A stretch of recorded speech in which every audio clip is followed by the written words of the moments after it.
2017-18ರಲ್ಲಿ ಕೇಂದ್ರ ಸರ್ಕಾರದ ಬಜೆಟ್ ಗಾತ್ರ 17-18ರಲ್ಲಿ ಕೇಂದ್ರ ಸರ್ಕಾರದ the size of the budget of the government of India is 21,46,735 crores. ಎಷ್ಟು? 21,46,235. ಅವತ್ತು ಎಷ್ಟು ನಮಗೆ ಬರ್ತಿತ್ತು ಅಂತಂದ್ರೆ ಟ್ಯಾಕ್ಸ್ ನಮ್ಮ ಶೇರು ಎಷ್ಟಿತ್ತು ಅಂತಂದ್ರೆ 31,908 ಕೋಟಿ.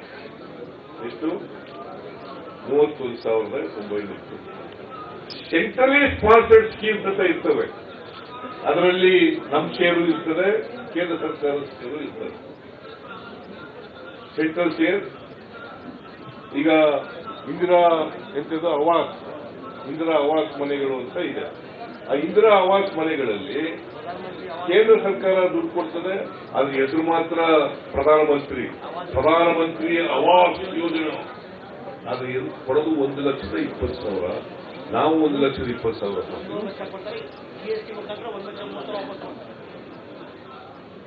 ಕೊಡ್ತೀವಿ, ಆದ್ರೆ ಹೆಸರು ಮಾತ್ರ ಪ್ರಧಾನಮಂತ್ರಿ.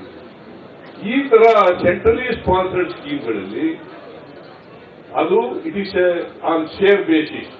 ಗವರ್ಮೆಂಟ್ ಶೇರ್ ಇರ್ತದೆ, ಗವರ್ಮೆಂಟ್ ಆಫ್ ಕರ್ನಾಟಕ ಶೇರ್ ಇರ್ತದೆ, ಗವರ್ಮೆಂಟ್ ಆಫ್ ಇಂಡಿಯಾ ಶೇರ್ ಇರ್ತದೆ. ಅದ್ರ ಮೂಲಕ ನಮಗೆ ಬರ್ತಕ್ಕಂಥ ಹಣ 16,082 ಕೋಟಿ. 17-18ರಲ್ಲಿ ನಾವು ಪಡ್ಕೊಂಡಂತ ಒಟ್ಟು ನಮ್ಮ ಕರ್ನಾಟಕ ಬಂದಂತ ದುಡ್ಡು 47,990 ಕೋಟಿ. ಯಾವತ್ತ ಇದು? 17-18ರಲ್ಲಿ ಡೆವಲ್ಯೂಷನ್ ಮೂಲಕ 36,205 ಕೋಟಿ, ಗ್ರಾಂಟ್ಸ್ ಮೂಲಕ 14,940 ಕೋಟಿ, ಒಟ್ಟು 51,157 ಕೋಟಿ. 19-20ರಲ್ಲಿ 39,806 ಕೋಟಿ ಡೆವಲ್ಯೂಷನ್, ಗ್ರಾಂಟ್ಸ್ 15,008 ಕೋಟಿ, ಒಟ್ಟು 54,814 ಕೋಟಿ ಬಂದಿತ್ತು. ಯಾವಾಗ ಇದು? 19-20ರಲ್ಲಿ ಬಜೆಟ್ ಗಾತ್ರ 27,86,349. ಸೊ ನಾನು ಯಾಕೆ ಹೇಳ್ತಾ ಇದ್ದೀನಿ ಅಂತಂದ್ರೆ, ಅವತ್ತು ಬಜೆಟ್ ಗಾತ್ರ ಕಡಿಮೆ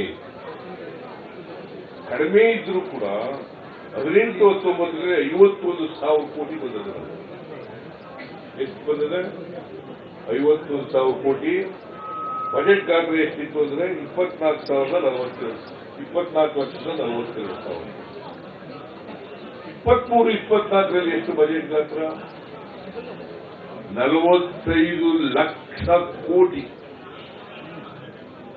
45 ಲಕ್ಷ ಕೋಟಿ 18-19ರಲ್ಲಿ ಇದಕ್ಕಿಂತ ಹೆಚ್ಚು ಕಡಿಮೆ ಡಬಲ್ ಆಯಿತು. ನಮಗೆ ಟ್ಯಾಕ್ಸ್ ಡಬಲ್ ಮಾಡಬೇಕು. ಶಾಸ್ತ್ರ ಬರೆಯೋದ ಮೇಲೆ ಪ್ರಪೋರ್ಷನೇಟ್ ಆಗಿ ನಮಗೆ ಜಾಸ್ತಿ ಬರಬೇಕಲ್ಲ, ಬಂದಿಲ್ಲ. 23-24ರಲ್ಲಿ ಬಂದದ್ದು 50,257 ಕೋಟಿ. 18-19ಗಿಂತ ಕಡಿಮೆ. Is it not an injustice to Karnataka? Is it not an injustice to people of Karnataka? Should we not protest? Should we not agitate?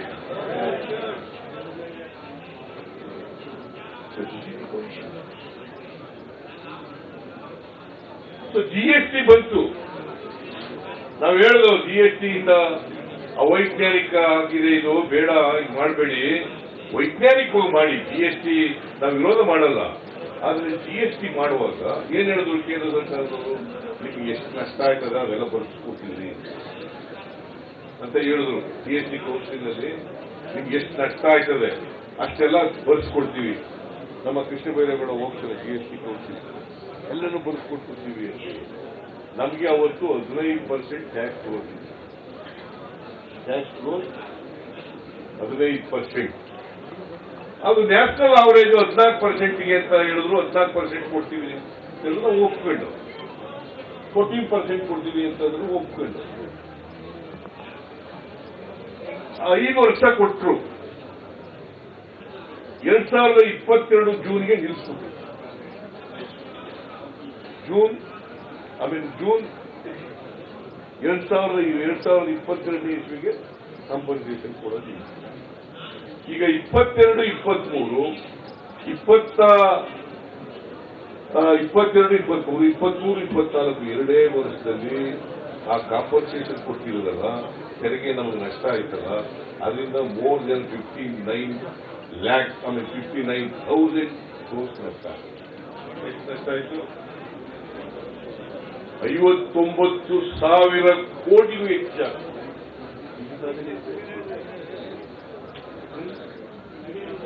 Is it not an injustice? So this is even 59,000 ಕೋಟಿ.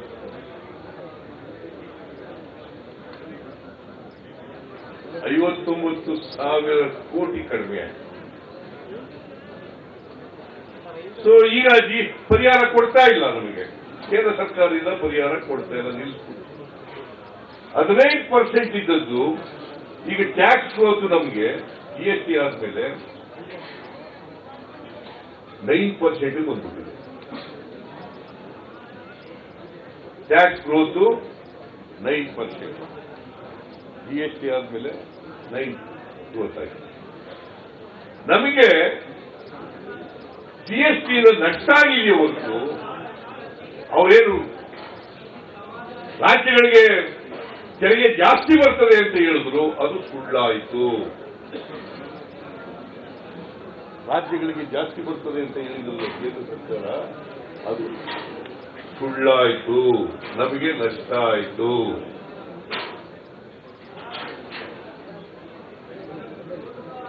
So ಇದು ಅನ್ಯಾಯ ಅಲ್ವಾ? 59,000 ಕೋಟಿ ಬರದೇ ಹೋಯ್ತಲ್ಲ ನಮಗೆ. ಈಗ ಅದರಲ್ಲಿ GST, ಅದು ಅನ್ಯಾಯ ಅಲ್ವಾ? ಈ ಅನ್ಯಾಯ ಪ್ರತಿಭಟಿಸಬೇಕು ಬೇಡ? ಪ್ರತಿಭಟಿಸೋಕ್ಕೋಸ್ಕರ ಇವತ್ತು ಪ್ರತಿಭಟನೆ ಮಾಡ್ತಾ ಇರೋದು. ಕ್ಯಾಪ್ಟನ್ ಅರ್ಜುನ್ ಕೊಂದಿದ್ದು ಯಾರು? ಅವ್ರ ನರೇಟಿವ್ ಎಲ್ಲಿ ತಂದಿಟ್ಟಿದ್ದಾರೆ ಅಂತಂದ್ರೆ ಸಂಪತ್ತನ್ನ ಹಂಚಿಬಿಡೋದು ಅಂತ. ಇದು ಸ್ಟುಡಿಯೋ ಟಿಪ್ಪು ಜಯಂತಿ ಮಾಡಕ್ಕೆ ಅವ್ರಿಗೆ ಖಂಡಿಸಿದ್ರು. Very nice, very nice. ಯಾರು ತಪ್ಪು ಮಾಡಿರೋದಿಲ್ಲಿ? ಓಲೈಕೆ ಹೇಳಿಕೆ ಇದು ಅಂತ ಹೇಳಿ ಯಾಕೆ ಪರಿಗಣಿಸಬಾರದು? I.N.I. ಇದು ವೇದಿಕೆ, ಇದು ಫೋಟೋ ಎಲ್ರಿಗೂ ಒಂದು ಟೈಮ್. ನಿಮ್ಮ ಸಮಯ ಮುಗಿದಿದೆ. ಅವ್ರು ಹೇಳೋಕ್ಕಿಂತ ಮುಂಚೆನೆ ಹೇಗೆ ಪ್ರತಾಪ್ ಸಿಂಹ ಪಾಸ್ ಕೊಟ್ಟಿದಂತ ಆಗ್ಲಿ ಡಿಕ್ಲೇರ್ ಆಗೋಗಿತ್ತು ಅಂತ ನನಗೊಂದು ಡೌಟ್ ಬಂತು. ಸಾಕು ನಿಲ್ಸಿ. ಕೆಟ್ಟ ಪದ ಬಳಕೆ ಕಾಂಪಿಟೇಷನ್ ಇಟ್ಟಿಲ್ಲ ನಾವಿಲ್ಲಿ.